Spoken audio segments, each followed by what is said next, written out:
ambatusaako okulamusa enkya ya leero.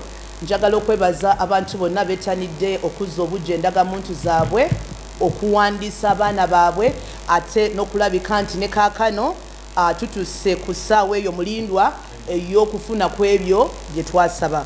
Mu Luzungu wano nsomye disitulikiti nga buli disitulikiti ng'enamba menyera endagamuntu meka ezaakadda.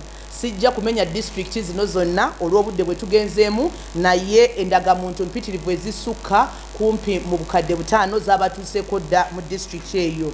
Njagala kubakubirako kifaananyi mwajumani okugeza wali endagamuntu 2,708 naye baakatonako 9 lwokka. Amudati wali endagamuntu 908 baakanonako 1,000 lwokka.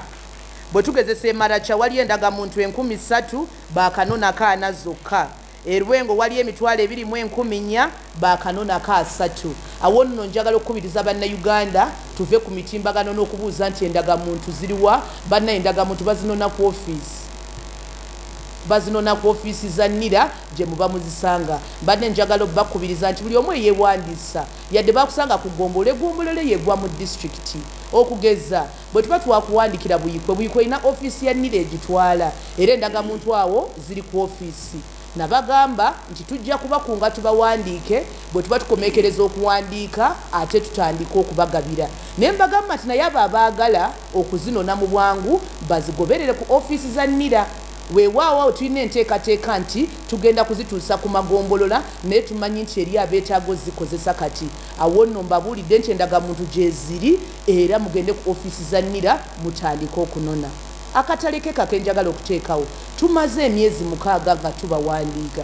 Bannange situjja kufuna ffenna mu lunaku lumu. Tumaze akabanga nga tubawandiika era endagamuntu zijja kudda mu oda y'emu eyo okumala obudde. Awo nno bw'otuukayo nga mwezi ezisooseyo teriimu, njagala obe mugumiikiriza era obe n'okukakasa nti bwe wasaba tujja kuddamu era tujja kuwa endagamuntu. Awo nno njagala obakubiriza okutandika n'olwaleero wowulira amawulire gano tuukirira ofiisi ya NIRA. Abo bonna be twakolera outreach ne tujja gye muli abakulira ofiisi za NIRA eza disitulikiti.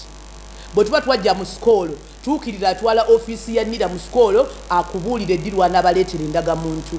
Bw'oba wa Jjinja nga babakubira Kakira atwala ofiisi ya NIRA Jjinja ayina okubabuulira ddirwa n'azireeta e Kakira kuba endagamuntu bwe zifulumizibwa zitwalibwa ku disitulikiti. Awo nno mwenna abakulembeze owa disitulikiti eyo agitwala yafuna endagamuntu zino era n'atema empenda okulaba butya lwajjo zituusaayo eyo mu bitongole eby'enjawulo ne ku mirikwa egy'enjawulo okulabika nti endagamuntu zammwe muzifuna. Ekisembayo kyenjagala okwogerako enkya ya leero y'ensonga y'obulyake. Abantu bettanidde nnyo okulaba nti oba oliawo abamu tebaasoma oba oliawo tebamanyi Luzungu bo bagufudde mugano nga bw'ojja okwewandiisa bakutegeerera ne bagamba oleeta omutwalo. Bannayuganda bannange njagala okubajjukiriza, njagala okubafalaasira nga bwe nze mbagamba entakeera nti foomu zino kweziri ku mutimbagano mugende muziprintinge esiringisi 3 oba 5 okweyokezaamu kopi. Awo nno tokkiriza muntu kubbako omutwalo ng'awoza nti jangu kuwe foomu eyo gyatunda ey'omutwalo etwala muntu mu ggulu oba emuwa obulamu obutaggwaawo. Foomu zino za bwereere bwe ziba teziriyo ku ofiisi muzijje ku mutimbagano ate ne foomu ya fotokopi bagikkiriza. Neeyanziza nnyo okungu.